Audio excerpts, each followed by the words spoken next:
तुम्हाला असं वाटतंय का की आपण सारखं थकलेलो आहे, किंवा तुम्हाला उत्साहच नाहीये कुठल्या कामात, किंवा तुमच्या चेहऱ्यावर सुरकुत्या लवकर दिसायला लागतात, किंवा तुमचे केसच लवकर गळतायत किंवा लवकर पिकलेत, किंवा तुमच्या डोळ्यांना व्यवस्थित दिसेना झाले, आणि दुसरं म्हणजे तुमच्या स्मरणशक्तीमध्ये काही राहतच नाही, कुठं काय ठेवलंय, काय झालंय, या सगळ्या प्रश्नांची उत्तरं लवकर म्हातारपण होणं यामध्ये आहेत. तर आयुर्वेदामध्ये याच्याविषयी पूर्वीच सांगून ठेवले. त्यांना माहितीच होतं की हे एक जगण्याचा भागच आहे, की म्हातारपण येणारच आहे. पण आता ज्या स्पीडनं म्हातारपण येतंय त्याच्यावरती विचार करण्याची गरज लागली, आणि त्याविषयीची सगळी माहिती आयुर्वेदात पूर्वीच देऊन ठेवली, ती आपण पाहू.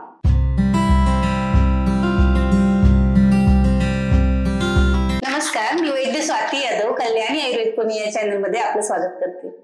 पहिले तर मुद्दा असा आहे की वार्धक्य लवकर काय येते, म्हणजे म्हातारपण लवकर काय यायला लागले.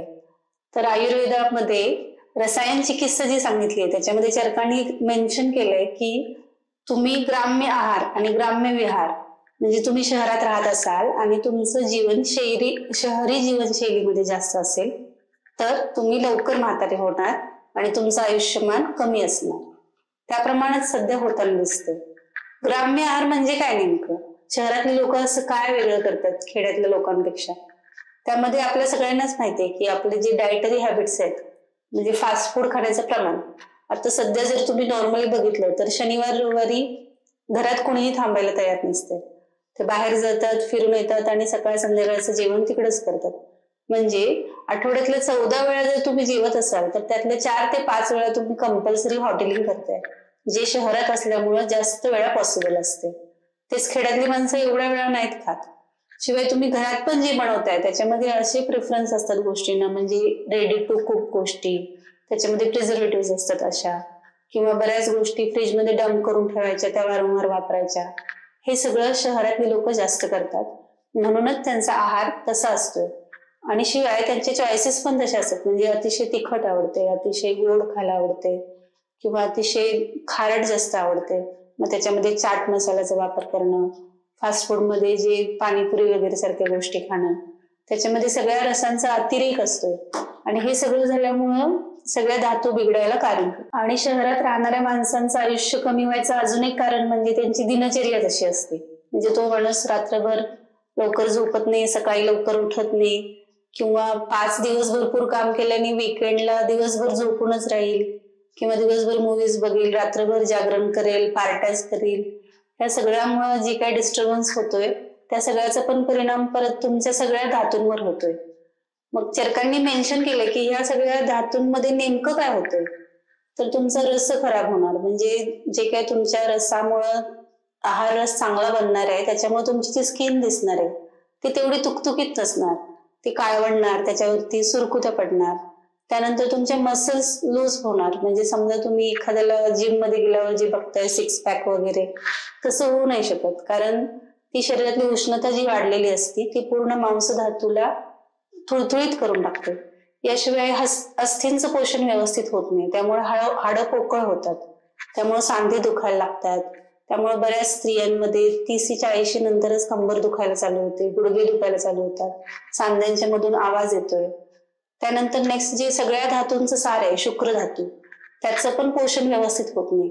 आणि त्यामुळेच हल्ली बऱ्याच कपल्समध्ये म्हणजे ते ट्राय करत असतात तरी पण इन्फर्टिलिटीचे चान्सेस वाढलेत.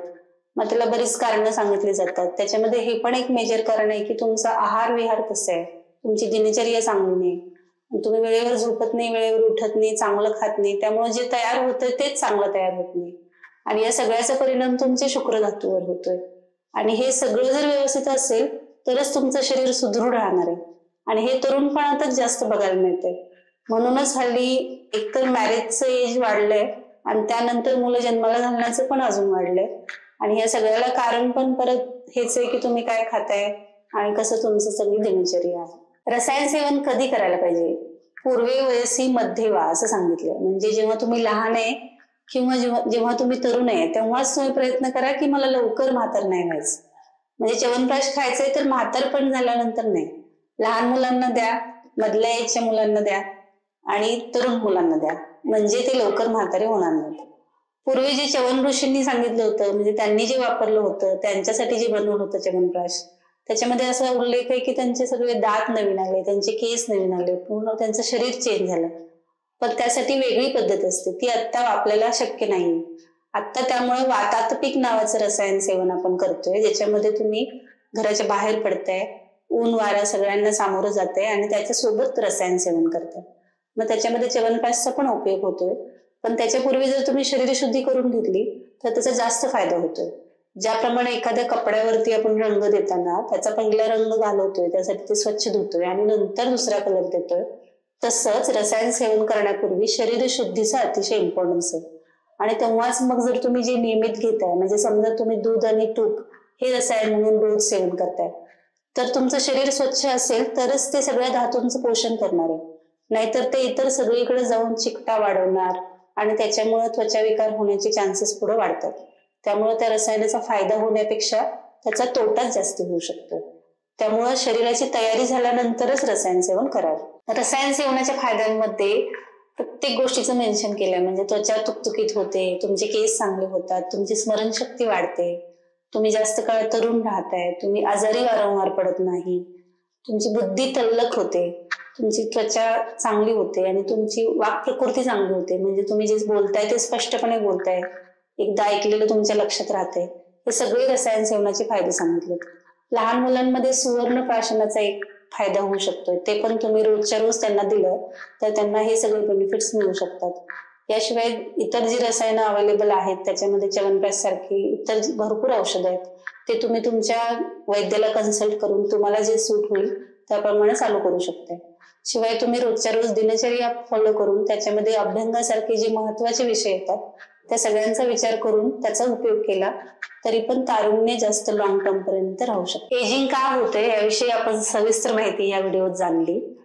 यावरती उपाय काय आणि जे तुम्ही इझिली घरच्या घरी करू शकताय असे थोडेफार जे काही उपाय असतील ते आपण नेक्स्ट व्हिडिओमध्ये बघू.